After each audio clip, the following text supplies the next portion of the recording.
Hi guys, welcome in, welcome in. We're here with another Jewel Loom School Live with Amber and Trish. Hey friends.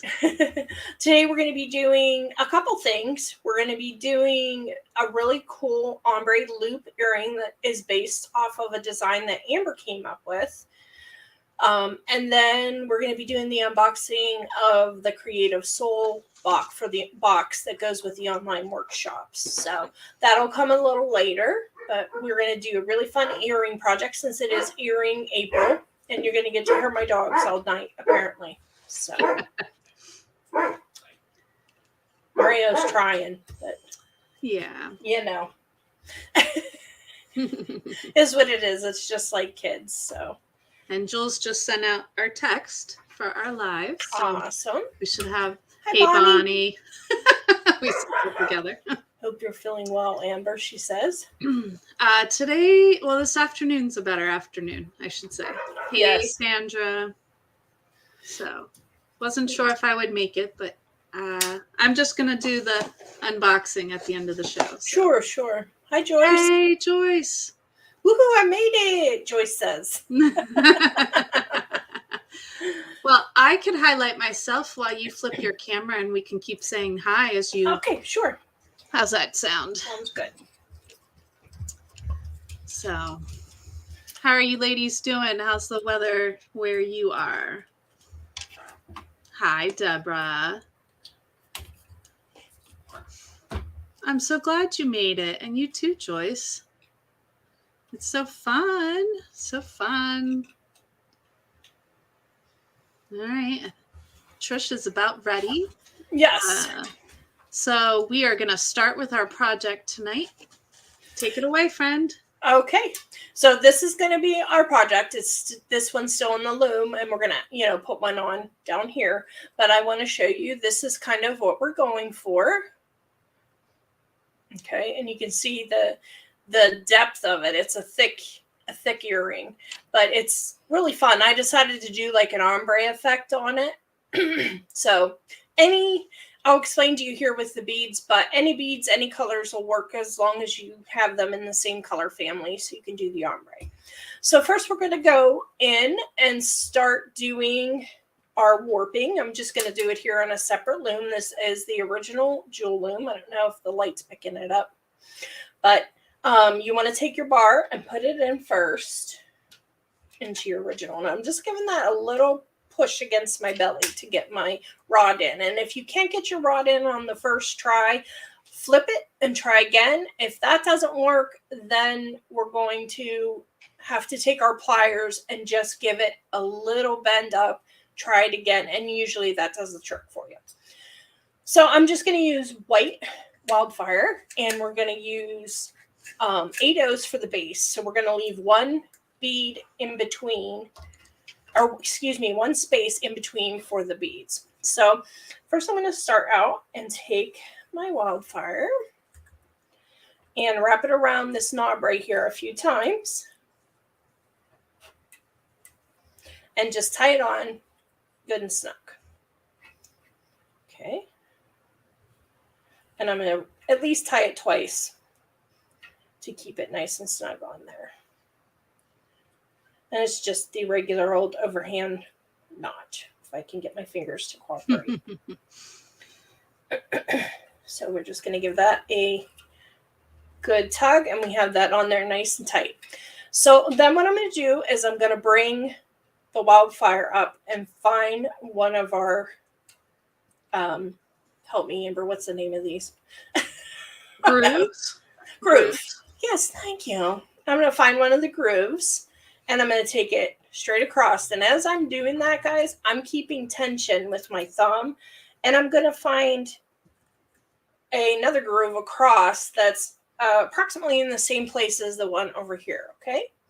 And then I'm going to take and put it around the knob on the back again. You can see me doing that. And bring it up, okay? Grab that again. Go. And then I'm just going to skip one groove and put our wildfire into that. Okay, so that's skipping one groove. And you always know with 8/0s, that's a good rule of thumb. Just skip one groove and they will fit in there nicely. So again, I'm pulling it on, grabbing it onto that knob on the back, coming up, skipping one groove, always keeping it taut, across, same thing, skip groove, onto the knob, back up. Okay. And I have, let's see, I have 7 strands, I believe. 1, 2, 3, 4, 5, 6, 7. So I have 6 rows. That's how I decided to do mine. So right now we're on our 4th string. So for every bead that you're going to have 1 extra row. So say if I want 6 across, I'm going to have 7 strands across. Okay. I'm going to have 7 lanes, if you can think of it that way. Basically for our beads.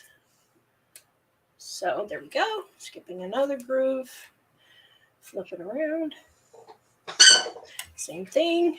Onto that knob. And this is, I mean, you guys, the more you work, the more you'll get used to doing it, because it takes a little technique. But one nice thing with the original, you have this bar, so it always will give you a little extra tension anyway. All right, so we are where? It's on 1, 2, 3, 4, 5, 6, 7. So this is our last one here. Okay. So we've got all our lanes for our beads. And then I'm just going to wrap it around this knob a few times on the back. I know you can't see that there. And I'm just going to lay it down on the front like so. And I'm still pulling taut on that end. And I just push my thumb down on that, excuse me, I had to use my teeth, on that wildfire and just trim it off. And then I'm going to go under the warps. Excuse me, guys. I've been doing videos all day, so my throat's kind of... And I'm just keeping that on there so it's nice and snug. All right. Pulling it tight. And then just putting a knot. Doing a knot if you can get it underneath there. I probably should have left my string a little longer, because I know that I function better with a longer string, like a longer end string. Mm. And I think that usually for me that works better. So if you want to have an easier time of tying, leave a little bit longer of a tail on your wildfire. Yeah, and I like that too. Yeah, it does help. But anyway, we can still do it. So I have my string. I'm going to put it through and just tie a knot. We're going to pull that, if I can get a hold of it. And a lot of times on my first one, I'll just take my pliers and give it a nice pull, like so, just to make sure it's good and tight.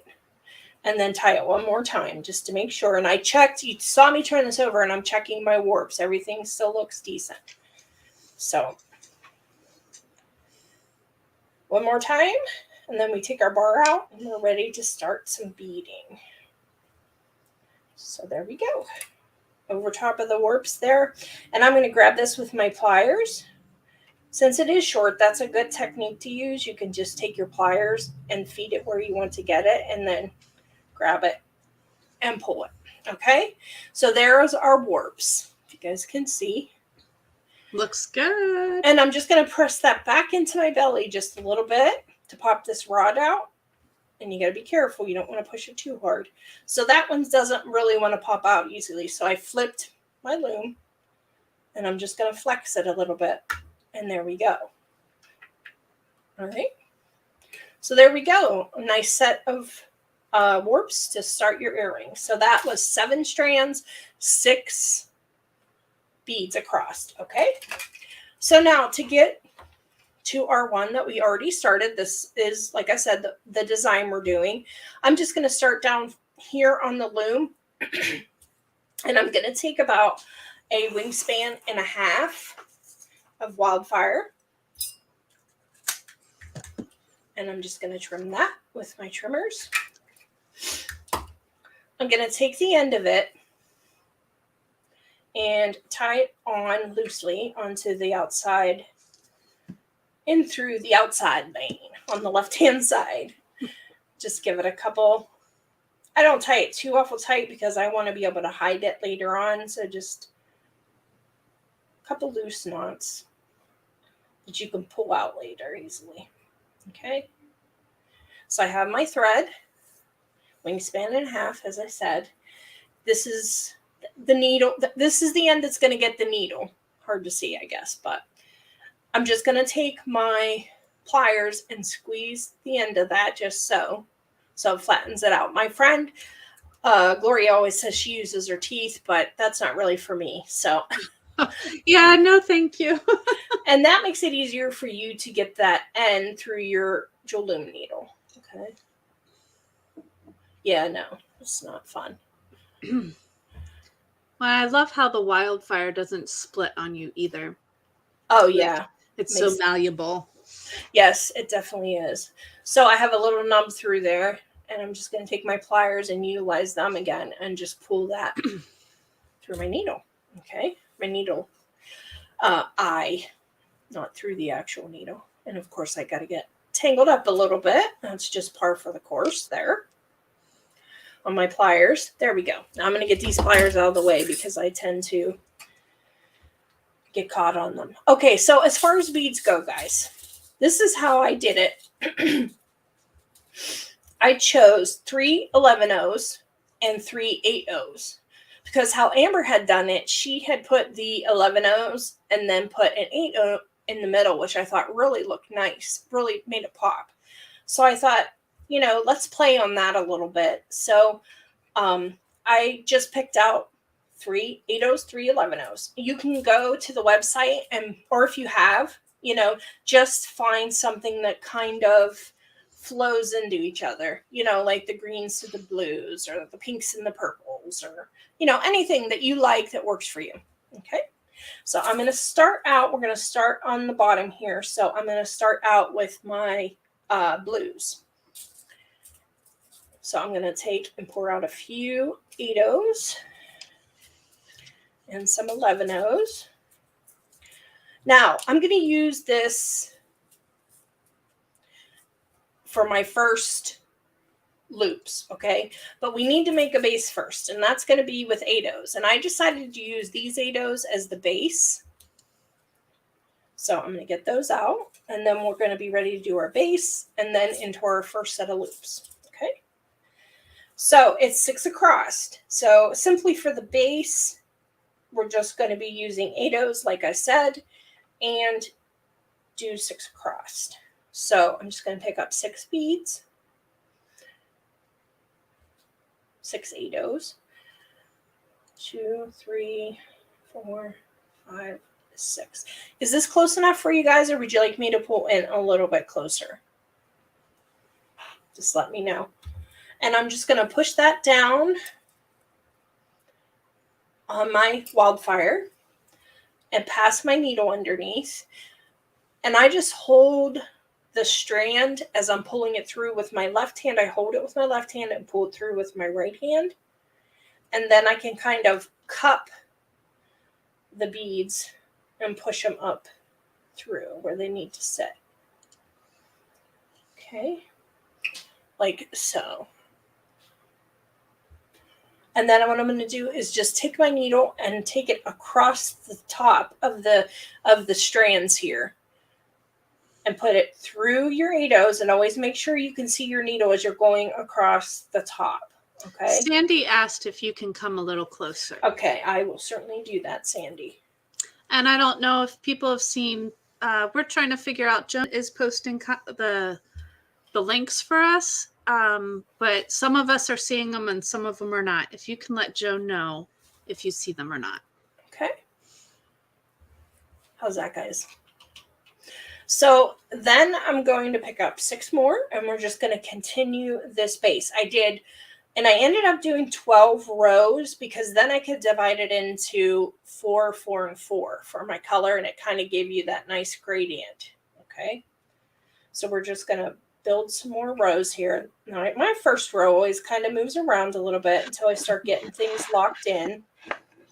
Okay, so let's pick up 6 more.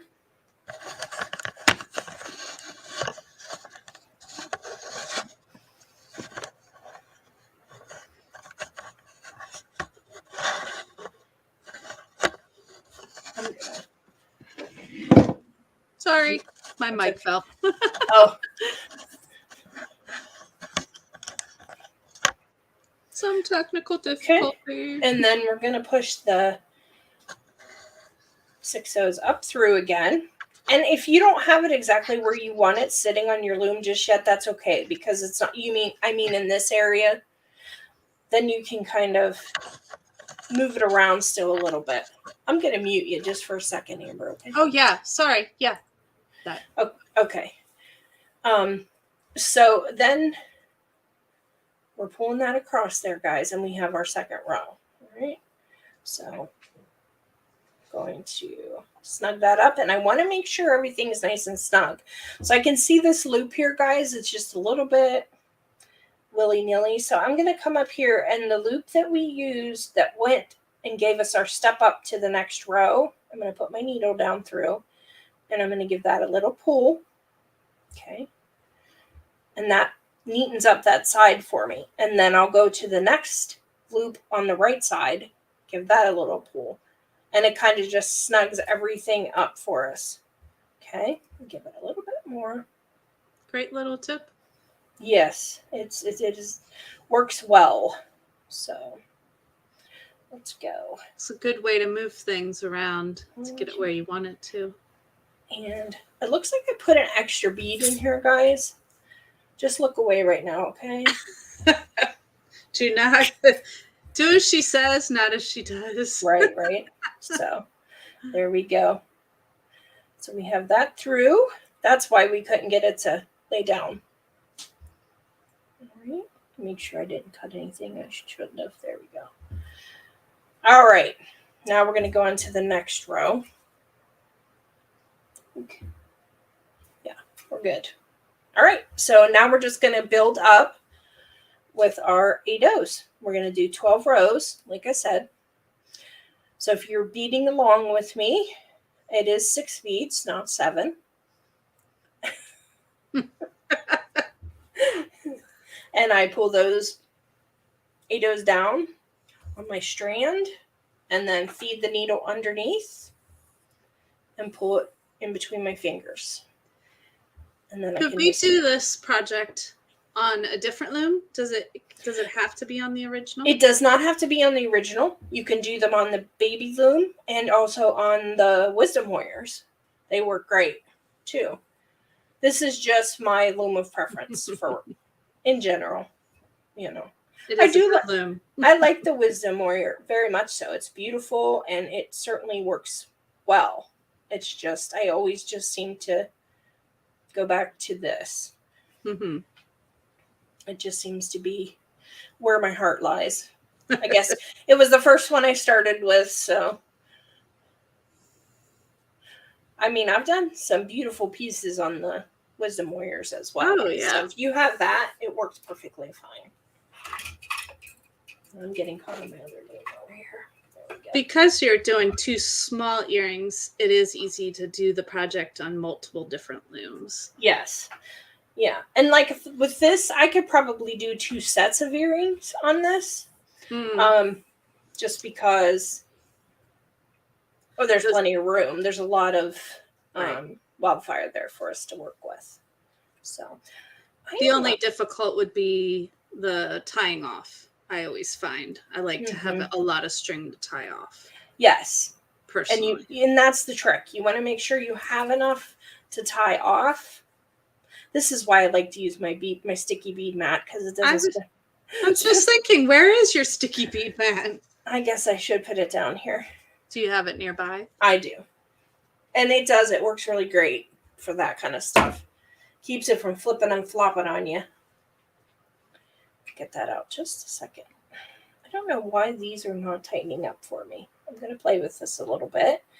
And using, look at that. Oh no. Mm-hmm. So guys, this is one thing with hanging out with us. Okay.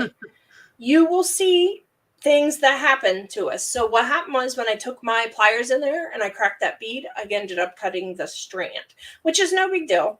We can just go back and start. That's why it's sliding around. Again. Yeah. So that, which is good. I'm glad to know that because I don't want to have a slip slidey piece. So we're just going to take these rows out real quick, guys, and I'm going to get my sticky mat. But yeah, I mean, it happens. You cut the wrong string, whatever. Don't think that that's the end of the project. You can just go ahead and quickly, and luckily we didn't go very far. No. So it's just going to give us more practice. So I'm just going to. It's a great learning experience for all it really of you. is. Yeah, I mean, like I said, we're as human as you guys are. So it helps us to teach you when you get into those situations, not just thinking that everything's perfect when you watch demonstrations. Nope, that's not the case. You know, Well, and things happen. the hours behind designing it and making it, trying to make it work. Right. Yep. I wanted to get that little piece off the end there. It was just kind of bugging me. It looks kind of loose, and we don't want to play that game. Right. Okay. So I'm just going to retie it back on here, guys. And I have my first row sitting there. And we're going to continue.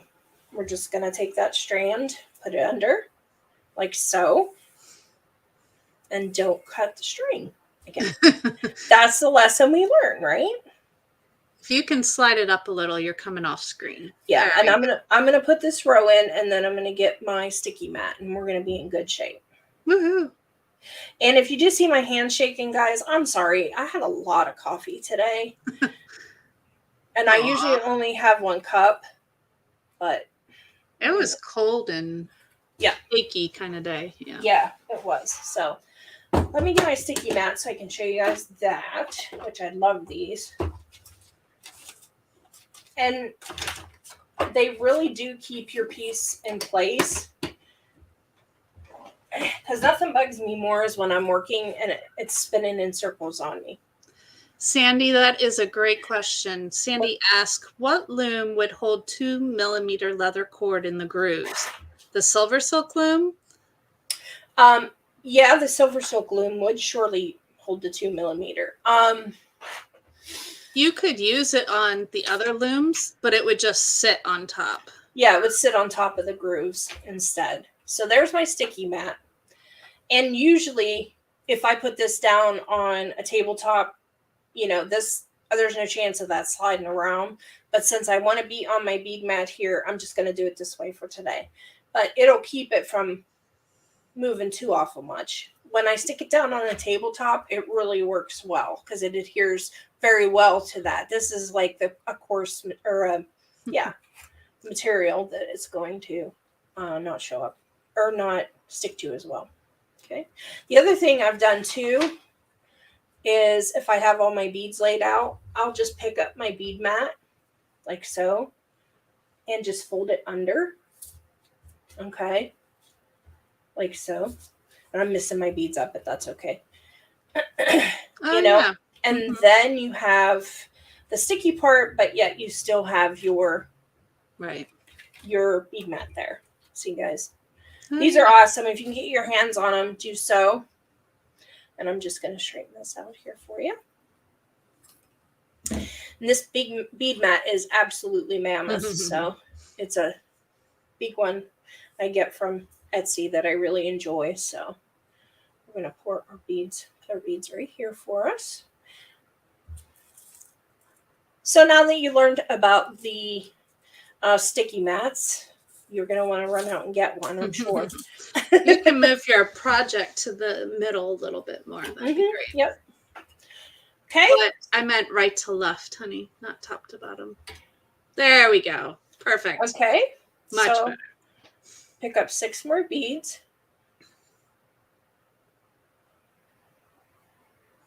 6.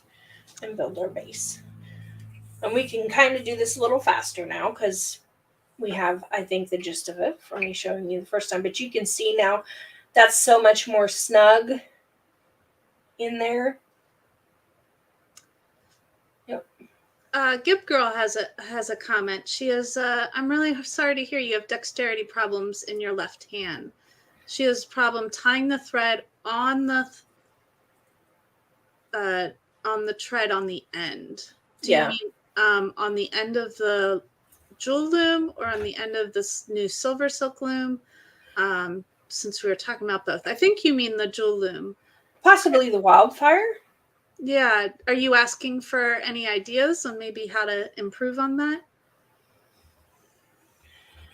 Yeah, that makes it a little difficult, but anything, the recommendation I can give you on any part of the looming is just leave yourself enough of a tail so you're not struggling with a short tail. Because I know for me with my dexterity issues, if I have a longer tail, like to tie off or to tie onto this left side, it makes a big difference for me.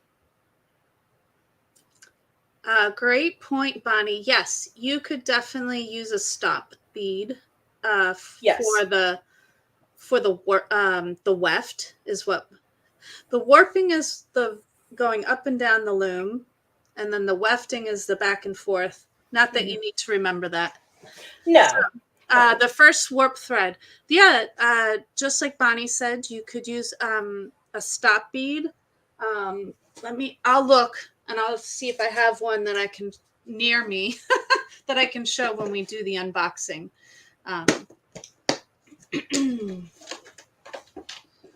You could also weave it through a couple times, like on the bottom. Like if you can point to your. Yep, just 1 second here. Just pushing a row up through there. Get our base built. Yes, so basically, like say when you're going to start, you would just take your needle back and forth, like so, over your warps, and just pull it through, and then go back the other way and do the same thing. And that should hold it for you. It anchors it for you, yeah. Yeah, it does. Now if I can get it through. You could possibly wrap it around a couple times, one thread, and very carefully use a thread burner to kind of attach it, but you'd have to be very delicate with that you don't burn your warp. Yeah, absolutely. But so yeah, hopefully one of those ideas might help you. What's your first name, Gib Girl? I'm just rethreading my needle because of the example. I had to pull it out, so. Oh, no problem. To get it out across, yeah. Yeah, thanks for showing that. You're welcome. Okay, we're back. Joan says she weaves her thread at the beginning through the first row of beads back and forth twice to lock the beads in place. That will also keep the thread from unraveling through the beads. Yeah, that's a good tip. Thank you, Joan. Yeah. Oh, thanks, Becky. Yes, I can't always remember names, so I apologize. Well, I am right there with you. And again, we're on our 5th row, so we're almost halfway there. You could also, if you've ever done bead weaving, if you've ever created a stop bead that way, that's, I think, what Bonnie means. But there's also Beadalon, I think, has these little things. I don't know if it would hold it, but you'd probably have to put a stop bead and then the little thing. The these little clasp things that could possibly be used in place of a knot. Yeah, the little springs. Is that what you're talking about? I can't think of what they're called, but yeah, bead stopper. I think they actually call them a bead stopper. Yep. Let's see. So we have 1, 2, 3, 4, 5, 6. Oh, bead bumpers. Thanks, Paula. Yeah. Oh, Deborah, that's awesome. You just got your jewel loom. Which one did you get? Did you get the original?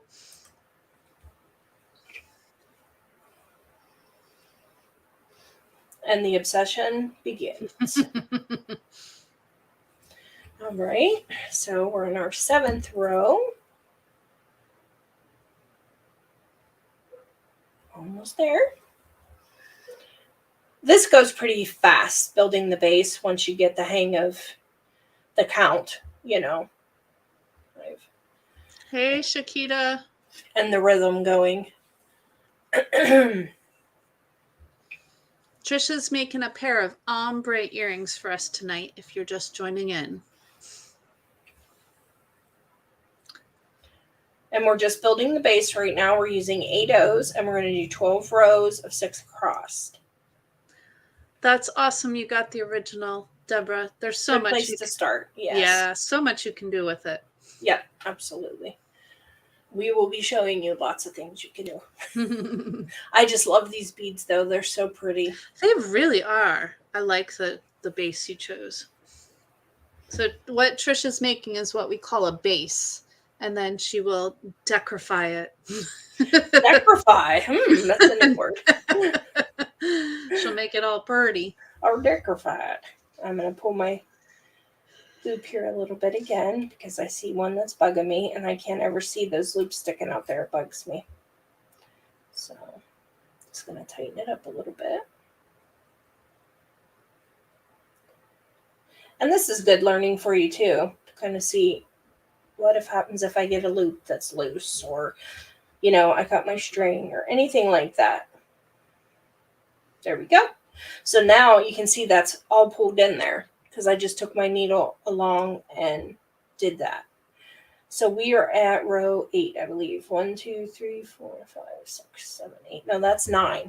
So we only have a few more. Yeah, I love both Trish and I love the original as well. It does take time to learn to work the small wisdom warrior. So just keep trying, Bonnie. Oh, yeah. And it's a learning curve, just like anything, but it is well worth it once you figure it out. You can do some beautiful pieces on both of them.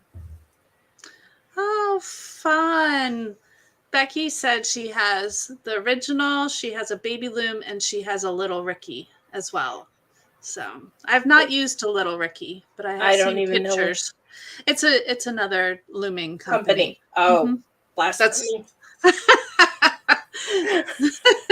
How dare you? Just kidding, Becky. Just kidding. So neither Trish or I will be able to help you with your little Ricky, though. I'm sorry, I've never used one. No, either. I'm like, what is it? 1, 2, 3, 4, 5, 6, 7, 8, 9, 10, 11. All right, we're going to get our last row put on here. And if you're wondering, I'm getting some beads over here that kind of went astray, so I'm trying to pick them out of my other beads so I can use them. How many rows are you doing again? We're doing 12 rows. Okay, and 6 across. Across. Mm-hmm. Yep.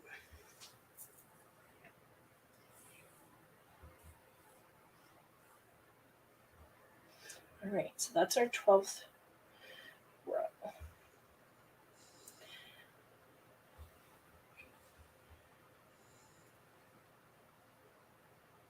Now, guys, once you get to that last row, you can either choose to tie off or just keep going with your loops.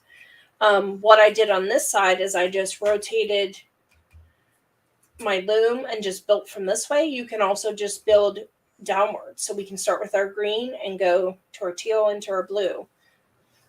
You can either rotate it or just go right into it. But I'm going to put these beads in here because if I don't, it'll all be a mess. That's what I did too. I made sure that after each color I picked up, because I didn't want to deal with picking up 100 seed beads when I'm done. But I'm just going to spin this mat around to make things a little easier on myself here. Okay. So Bonnie, several of the videos I've done, I often, Trish and I, she does the original and I will do a wisdom warrior, but I'm not feeling too hot today, so I'm just kind of helping out today. But if you watch one of our past videos, I do offer little tips on how to hold the tension on the wisdom warriors.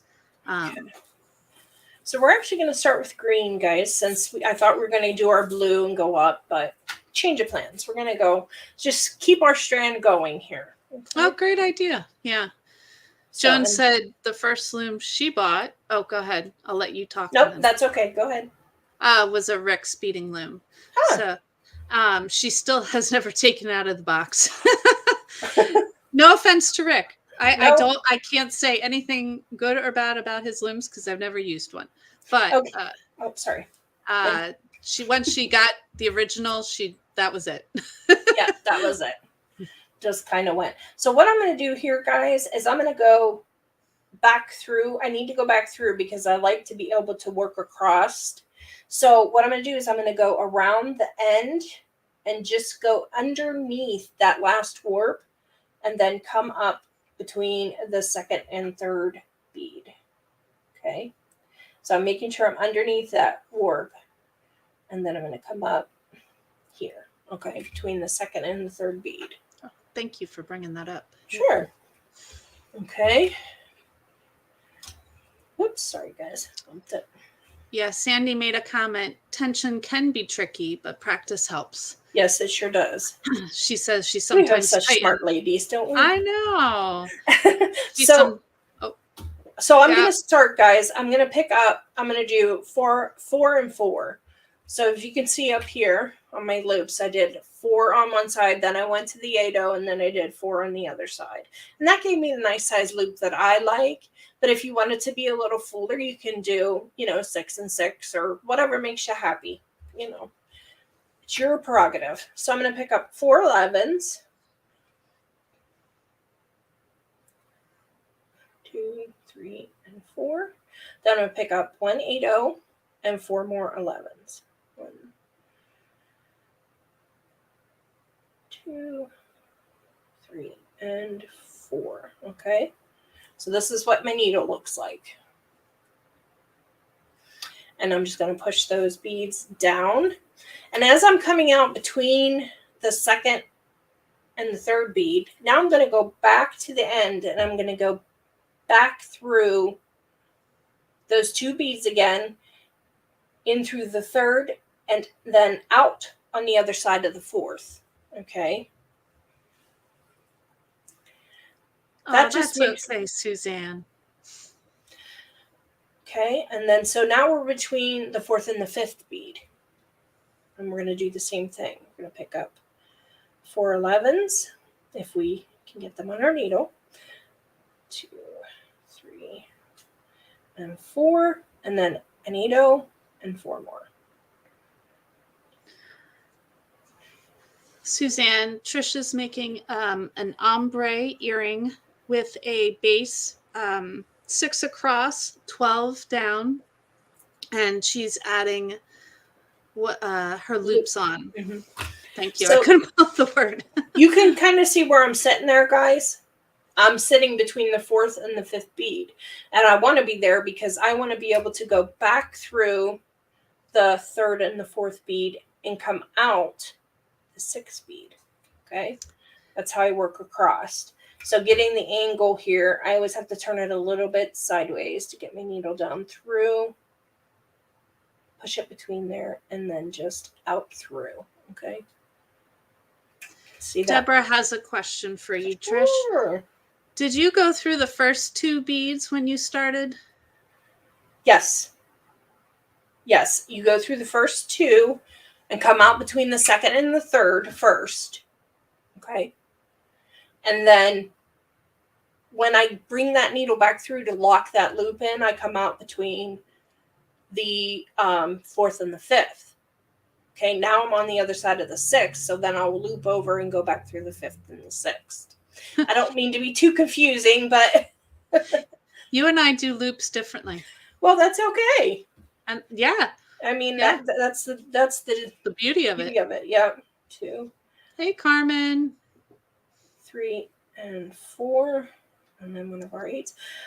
For me, mechanically, this just works for me. Oh yeah, totally get that. Yeah, no, I'll have to try it sometime. Yeah.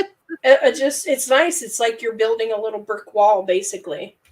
So I'm just going to turn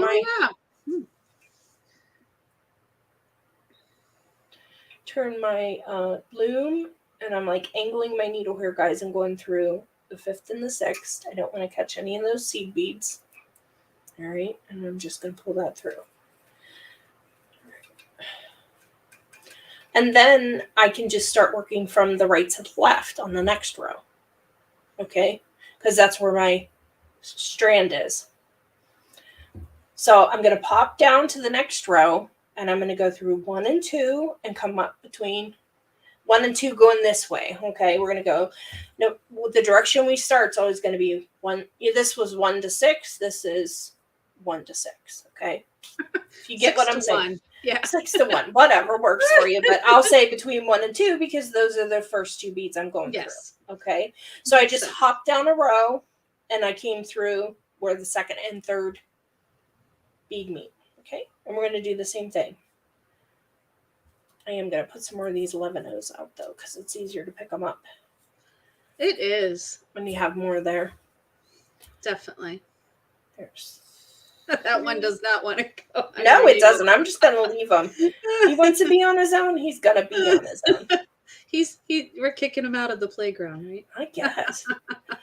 Paula made a comment that once she started using a jewel loom, she never used her other looms either. She has 2 originals, a baby, a mini moon goddess, and a large goddess. Wow. That's awesome, Paula. Okay, so I have my needle built again with my beads. And so I'm up between 2nd and 3rd. Now I'm going to go and make our loop by going in the end of our beads again through 1 and 2 and coming out between 4 and 5. One thing I think Jules tried to do when she created the jewel loom was make the tension, make the looming as easy as and accessible to everybody. So removing the idea of the rolling it up to make it tighter or longer or however. Yeah. That's one of the things I love about it. I had one of those, kid ones. And I think I used it once and I was like, yeah, no. No, it doesn't cut it, does it? No.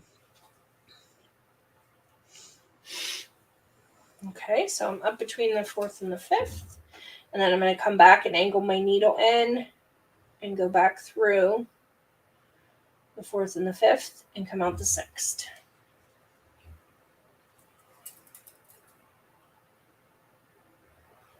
Okay, and you can see when I pulled that second one, it snugged in the first one for us. You can see how you're building like a little... Yes. A little loop factory. Yes. Joan, something happened there. I'm not sure what that was, but interesting. Yeah, it put up some weird thing. I'm not sure. Could be my, I could have put the wrong link into. You never know. So I'm just adding my seed beads and my beads on again. Yes, Susan, the base is 8-O's. And then Trish has a combination right now of 11-O's and 8-O's, where she chose spring colors in an ombre kind of pattern. Just to kind of change things up a little bit. All right. So now we're back on the left side.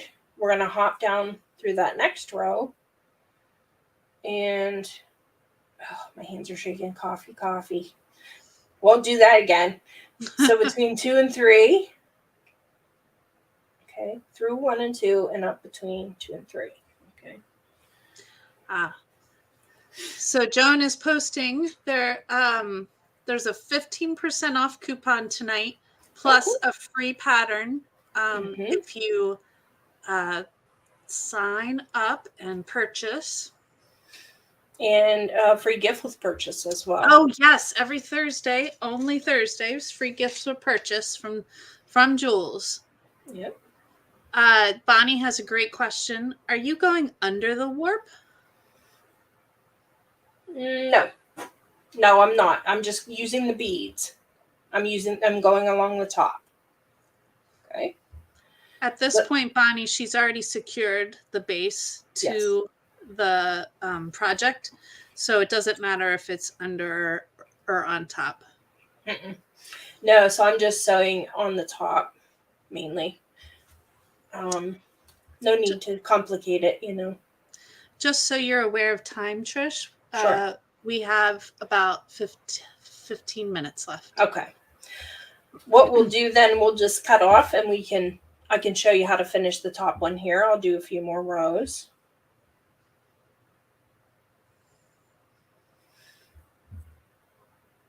Okay. And I also find if I go down toward the tip when I'm of the needle, when I'm trying to get it between the beads, it makes it a little easier to control for me personally. Are you still using the jewel loom needle versus Yes. the beading needle? Yes, Okay. I am.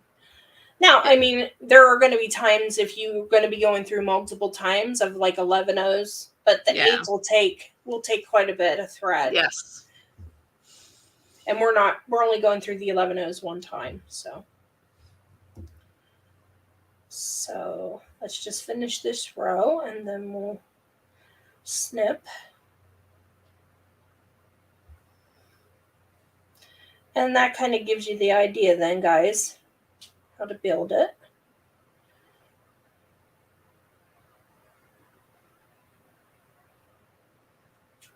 All right. Pretty much the rest of the project is this.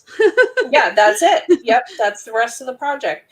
And just changing colors after 4 rows, then you'll change into your next color, and then after 4 rows of that, into your next color, and then just tie it off like you would normally. Okay. So there we have 3 rows, but you get the idea, guys. So let me just bring this up and show it to you again. It's really neat how it gives it just that fluffy, lacy feel to it, you know? Yeah. I really like it. That was a brilliant design, Amber. Oh, thanks. Love it. Some people call it a magic carpet. It kind of reminds me of that. I mean, if you look up at this one, it does look like a carpet. All right, so let me just move my beads over so I don't make an absolute mess. And I'm just going to weave my needle back in here. Actually, I'm going to take it off. And then we're going to get this baby off here. I'm going to put ribbon crimps on mine, guys, but Amber put the slides on hers, but I'm just going to do the ribbon crimps. That's what I have handy. So I'm going to cut this off of the loom. And I don't know if you saw, but before I flipped it over, I got a good grab onto those warps. Okay, I have a good snug hold on that because I don't want anything bouncing back and getting too crazy. But as you see, as we're going to cut this, and I'm holding it against my belly, kind of giving it support, holding my warps, and I'm just going to start cutting. It still popped a little bit, but it wasn't too bad. So I cut the earring off. Okay, and we have plenty to work with there as far as strands. And then I'm going to cut it loose from this one. Oh, my poor trimmers. I pretty much think I've wrecked these trimmers as well as my wire cutters. Oh, no. I've been busy. So for this, guys, you know we've done in the past. Let me grab my stuff here. Ribbon, glue, and you're going to want to tie your knots. So I'm just going to take 3 here and tie knots with that. Tie a knot with that one. Strands through.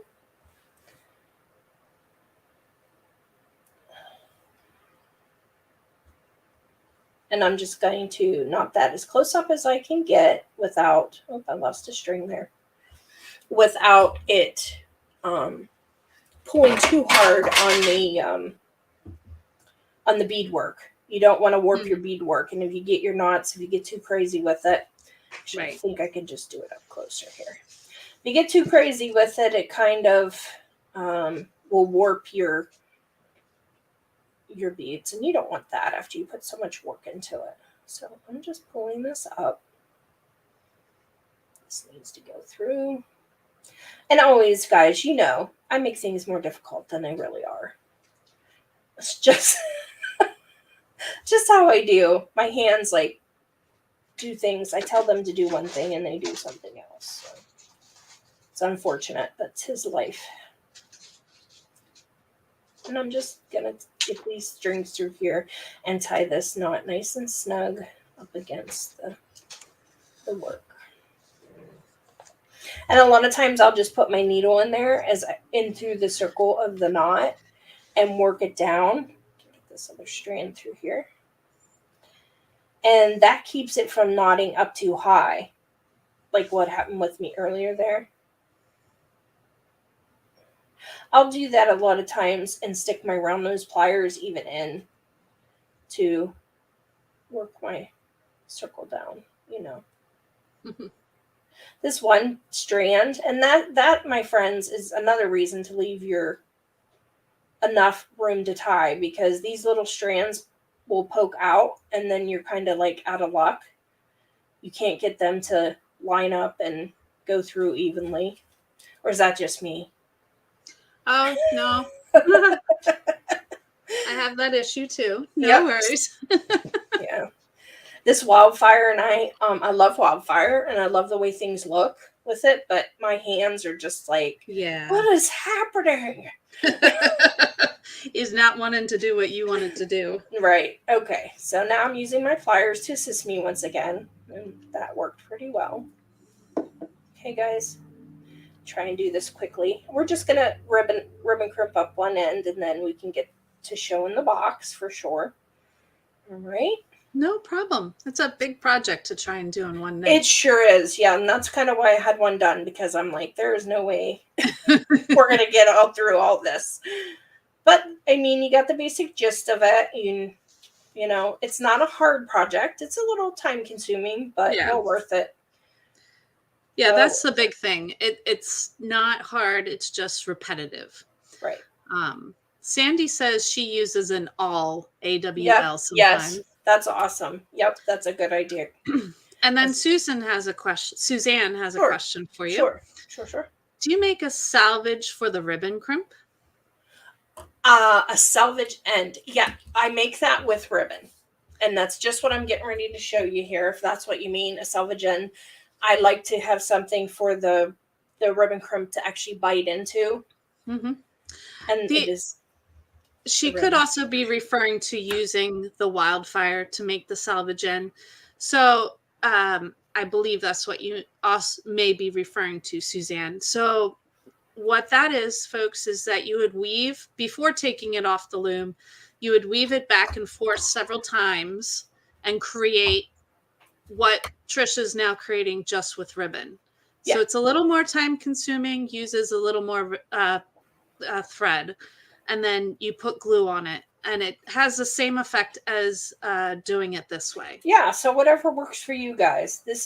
I like the simpler the better for me, and if it works, I want it to just be simple. So I'm just putting some glue across there, and I'm just going to fold my ribbon over. We want to make looming as accessible to everybody, but yes, that is definitely a different way, another way of doing it.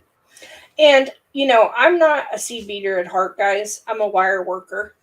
So the fact that I'm doing what I'm doing here is kind of amazing. And it's all my fault. It's all yeah, it is. Just blame Amber. So I just want to make sure this is pressing together without my finger getting stuck to it, because it likes to do weird things. Yeah, watch that super glue. Yeah, that's super glue, guys. I love the super glue gel, but it can be pain. I think I've told this story before, but I had one of my friends that had a bottle like kind of explode on her in her hands. That was not fun. Oh, that must have been awful. Yeah, that was Glow. Oh no. So if you're watching Glow, I'm sorry I ratted you out. Oh, did I click on? I clicked on Susan's comment. Or maybe Joan did that. I don't know. We're both in here, but I did put my elbow. I'm getting tired and put my elbow on the desk. Oh, she's getting crazy up in this place, guys. So we're just going to let that dry a little bit because he's going to want to go crazy if not come apart. So just a couple seconds. It usually takes 60 to 90 seconds for the super glue to cure. So not too bad. And I'm just making sure now as I'm lifting it there that it's not going to be stuck to the actual surface when I try to pull this up and cut it. Okay. Yeah, Suzanne, if you do try it, let us know how it goes. Absolutely.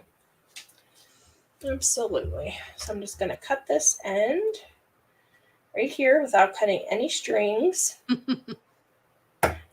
I would be the one that would cut some strings. Oh, I don't know about that. I'm a winner with that stuff too, believe me. And then I'm just going to wrap this other side around about halfway, not on my loops. I loop out of there. And then we'll have, I'm going to cut this about halfway across, guys, because then we don't have any weird raw edges sticking out on the sides. Okay. Now if we can get it to cooperate and stick together.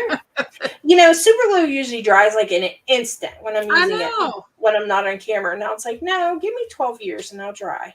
Oh my God. Yeah, it's usually, I'm like, I usually get my fingers stuck to it because it's so quick. Yep. Must be the moist air. I don't know. But it seems like it's pretty good now. So I'm just going to trim this up. I'm going to do about halfway across this ribbon. So if you got like 1/4 inch ribbon, it would work even better for you because I'm going to cut it down anyway, as you can see. Right, to fit the ribbon. And again, I'm just making sure this is all hooked in there well. And then I just have a regular old ribbon crimp and put it in my pliers, put it over the end, make sure I'm centered. And Trish, before we switch cameras, Tina has joined us and has asked if they can see your bracelet. They said while it's drying. Sure, but sure. Since you're already crimping, finish up. I will certainly show you. Yes, I have 2 bracelets on actually. I don't know if you've seen, if you're talking about the one on the left or the right, but this is the one on the right. Oh, I love that one. Lots of check glass and seed beads. I have like these real cool variegated beads underneath, and I did loops. Just a lot of fun right there. And then this is a basic one that I made because there's days that even if I don't feel good, I still like to put a bracelet on. But this one's nice and thin, made basically with the same kind of stuff. A little bit different of a base bead here. And then I just put like amethyst. And so if you want something simple, you can always make that. Or if you want to over the top. So we go both ways here. So yes, you got lots of love on both of them. So that's it, guys. Once you get that on, you're going to do the same thing on the other end. And you will have your ombre earring. So we're going to go over to Amber now because we do want to show you the workshop box. Great. Oh, did I cut you off too soon? Nope, I'm done. Thank you. Okay. Go right into it. I also grabbed the earrings that I created for the inspiration so everybody can see. Mm-hmm. And you can add whatever dangles you want on the bottom. You know, the metal looks real nice. Yeah, so this is the slide. So I left open a row of 8/0s on top and a row of 8/0s on the bottom in order to put the slides on. Yep. So whatever your preference is. This is all beads from the Earth Tone kit. So, and then we are talking about bead stoppers. So here's one. Absolutely. I found one. All right. On. Dun, da, da, da. Whoa! Thank you very much. So this should have been on top, but oh well. Always tea and a cookie. Yes, absolutely.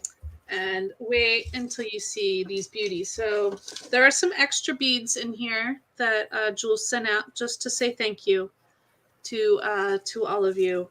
So there's some pearls to say thank you. And I think the are pearls, the pearls are part of it. Okay, so the yeah, tile just beads, the tile beads are the gift. Yeah, the tile beads are all to just say she loves you and thank you. Because she does. She adores you guys. She will be making, I don't know where my hemp is, but there should be hemp in here. Oops. It's probably in another box somewhere because I've been. Was there hemp? Let me double check. There's no hemp. There was no hemp. Oh, good. Oh, No good. hemp. Then I'm not missing anything. No hemp. These beautiful beads. I have video pictures do not do justice to these things. They're 2 holes, and this Picasso, like, what do they call it? Picasso kind of.